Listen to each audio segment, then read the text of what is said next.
School তোমাকে ভুল পথে চালিয়েছে, বাবা মাও অনেক কিছু বলেননি, বললেও ঠিকভাবে বোঝাননি। তুমি বিশ্বাস করেছ শেখা মানে বছরের পর বছর ধরে পড়া, ক্লাসে বসে থাকা, খাতা ভরাট নোট, পরীক্ষা, নম্বর। সব ভুল ধারণা।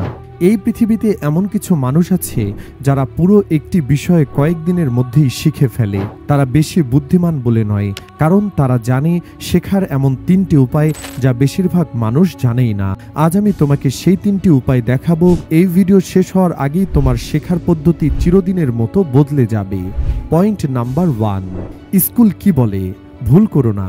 শিক্ষকরা বলেন সাবধানে পড়ো যেন ভুল না হয়, কিন্তু সত্যি কথা কি জানো? ভুলই হলো শেখার শর্টকাট। তুমি ভুল করবে ইচ্ছে করেই, কারণ মস্তিষ্ক ভুল থেকে 1000 গুণ দ্রুত শিখে। ধরো তুমি দ্বিতীয় বিশ্বযুদ্ধ সম্পর্কে জানতে চাও, বই বন্ধ করো, তারপর নিজেকে জিজ্ঞেস করো দ্বিতীয় বিশ্বযুদ্ধে কি হয়েছিল। এইভাবে প্রতি কয়েক মিনিটে ভুল করে করে তুমি নিজের ব্রেনকে ট্রেনিং দিচ্ছ। তোমার মস্তিষ্ক শুধু সেই জিনিস মনে রাখবে যেগুলো নিয়ে সে সংগ্রাম করেছে। স্কুল এটা করতে পারে না কেন? কারণ সেখানে এক শিক্ষক 30 জন ছাত্র, প্রতিটা স্টুডেন্টের ধরে ধরে শেখানোর সময় নেই। তাই সবাইকে একই জিনিস একইভাবে পড়ানো হয়। কিন্তু এখানেই শেষ নয়, কারণ শুধু কি শিখবে তা জানা যথেষ্ট না। শিখতে বসলে মন কিভাবে ফোকাস করবে সেটাও জানতে হবে।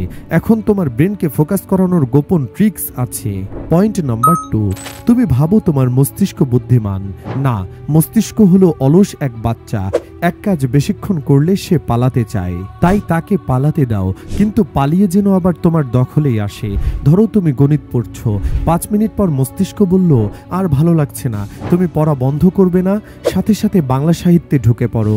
মস্তিষ্ক ভাববে অসাধারণ, কঠিন জিনিস থেকে মুক্তি পেলাম। তুমি আসলে আবার পড়ছো, কিন্তু মস্তিষ্ক টের পাচ্ছে না। বাংলা যখন কঠিন লাগবে আবার গণিতে ফিরে আসো। এই দোলাচল চলতেই থাকবে। মস্তিষ্ক সবসময় ভাববে তুমি আরাম করছো, আর তুমি একসাথে 2 বিষয়ে দ্রুত এগিয়ে যাচ্ছ। স্কুল এটা মানে না কেন?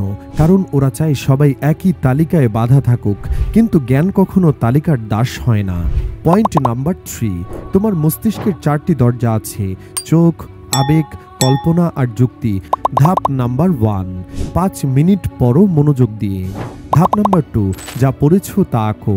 ধাপ নাম্বার 3, সেটাকে গল্পে পরিণত করো। ধাপ নাম্বার 4, কেন এই জ্ঞান জরুরি নিজেকে তা বোঝাও। এভাবে জ্ঞান ঢুকে যাবে তোমার চোখে, মনে, কল্পনায় আর যুক্তিতে। যখন তুমি মনোযোগ দিয়ে মিনিট পড়ো তখন মস্তিষ্কের ভিজুয়াল কনটেক্সট তৈরি হয়। গবেষণা বলে মানুষের শেখার 70% আসে চোখের মাধ্যমে, কিন্তু শর্ত হলো মনোযোগ থাকতে হবে। পড়া শুরু করার আগে বলো, আমি যা পড়ছি সেটি আমার মস্তিষ্কের ভবিষ্যৎ শক্তি, এতে ফোকাস বাড়ে। শেষ একটা কথা বলি, তুমি এখন জানো কিভাবে ভুল ধরে শিখতে হয়, কিভাবে মস্তিষ্কের আলস্যকে অস্ত্রে পরিণত করতে হয়, আর কিভাবে জ্ঞানকে চিরস্থায়ী স্মৃতিতে রূপান্তর করতে হয়। কিন্তু এখনও একটি বড় সমস্যা বাকি আছে।